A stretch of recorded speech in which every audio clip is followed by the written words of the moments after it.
Where were we? Yeah, the name. The name is what? It's not a name, a literal name. A name, you have to think what the Bible means by name, just like the word mountain. A name. His name shall be called Wonderful Counselor, Mighty God, Everlasting Father, Prince of Peace. Are these names? No, these are titles. His name shall be called Emmanuel, which means God with us. Those are not names, those are titles. If you want to insist on your Western way of thinking, and you want to be so stickly about it, then it says his name shall be called Emmanuel. He must be from Mexico. And if you want to insist on your way of interpreting it, Jesus is not the Messiah. Hello? Come on. If Jesus is not the Messiah, what do? Go to the mirror. That's the mistake. Emmanuel, it's a title. It's a declaration of faith. That's what it's all about. It's a creed. The creed of Christ. That's what we're fighting over. That's what we're dying over. In the first services, I did an altar call for everybody to accept Islam. I said, anybody here wants to accept Islam? There is no God but Allah, and Muhammad is his messenger, and you will have instant peace with the Muslim world. You want to have peace? You can have it right now. I offered that to the church. What a strange church. The pastor, Jack Hibbs, must have brainwashed the church so much to be anti-Islam and so Islamophobic that they don't want peace with Islam. Not one raised his hand. I prove it to you right now. Anybody who wants to accept Islam, say there is no God but Allah and Muhammad is his messenger, raise your hands. You see? Not one. Now here's the question I have. When the rubber meets the road,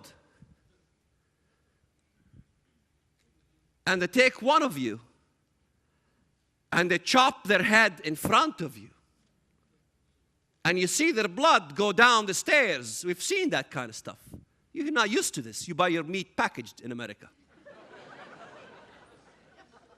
And you see this. And then I say, next. Anybody who wants to accept Islam, say there's no God but Allah and Muhammad is his messenger. You still don't raise your hand. I take your wife. What about you? Now, how will you act? Right now, you're joking around. No, okay. Well, when push comes to shove, the question I have is, will you put your head on that chopping block? Anybody who says they put their head on the chopping block, raise your hand. Do you know what? I choose a different tactic.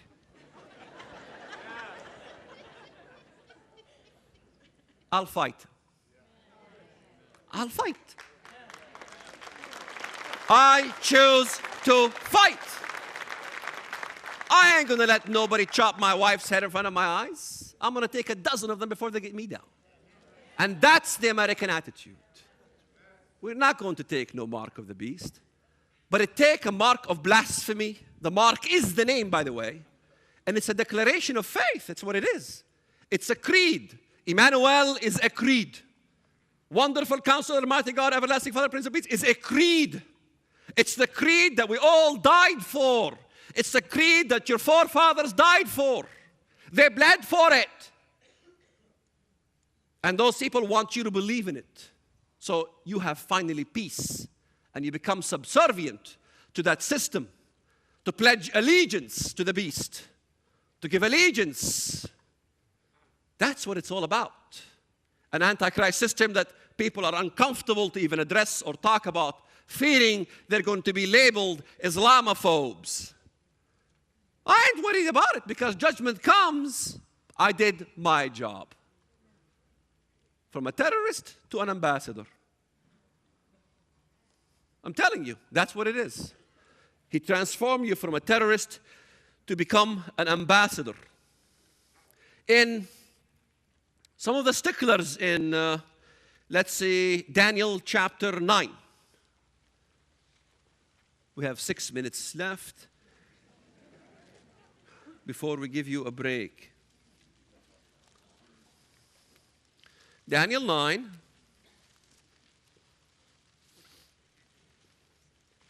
Because Daniel 9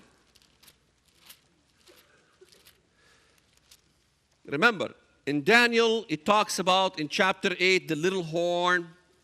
Chapter 11. All scholars, by the way, agree the little horn comes from the Greco parts of the Roman Empire. The Greco parts of the Roman Empire is Muslim, by the way. Remember, the little horn comes out of the Grecian Empire, out of one of the 4 horns that broke off the Grecian Empire. Remember, the Grecian Empire doesn't include Western Europe. So the little horn comes out of the 4 Grecian Empire. Guess what? He doesn't come from Europe. The Western paradigm says, sure, he comes from the East. They don't deny that. They say somehow he immigrates to Europe. He becomes the head of the EU. He lives over there, you know. And one of the other things they back their theory with is Daniel chapter 9. Because in Daniel chapter 9, the prince comes from the Roman Empire. And no one can deny that.